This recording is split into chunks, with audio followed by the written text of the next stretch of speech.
मुर्शिद, हज का सफर भी मुर्शिद के बगैर तय नहीं होता और जिंदगी का सफर भी मुर्शिद के बगैर तय नहीं होता। मुर्शिद जिंदगी के सफर में भी ये मुर्शिद है, इनकी जैकेट के पीछे जो है ये मुर्शिद लिखा हुआ, गाइड है, रहबर है। जिंदगी के सफर में मुर्शिद लाजिम है। आइवा कहते हैं रहबर कि जिंदगी के हर पल में साथ है और जिंदगी के हर सफर में बहुत ज्यादा मेरा साथ है। मजमा है, पूरी दुनिया आ रही है। अभी जोहर की नमाज पढ़ी है, आज सोमवार पीर का दिन है।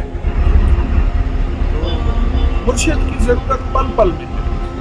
तो इंसान मुर्शिद को अपने अहवाल दे, फिर उनकी मान के चले, समझ आए ना आए। अब ये मुर्शिद है, ये कहते हैं इस रास्ते में जाना है, मेरी अकल कहती नहीं ये रास्ता है, वो कहते नहीं इधर जाना है।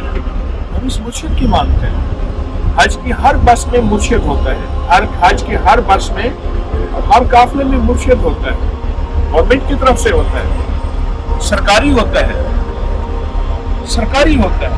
हमें तो हर सफर में मुर्शिद की जरूरत है। उसकी मान के चलें, उसको साथ लेकर चलें और समझ आए ना आए, अकल माने ना माने, उसकी बात को लेकर चलें। हमें तो सफर के जिंदगी का सफर, अल्लाह पाक मुझे आपको इसकी कदरदानी अता फरमाए। असल कदरदानी अदब है, इसके अंदर कदरदानी अदब होता है, वही कामयाब होता है इंशाअल्लाह।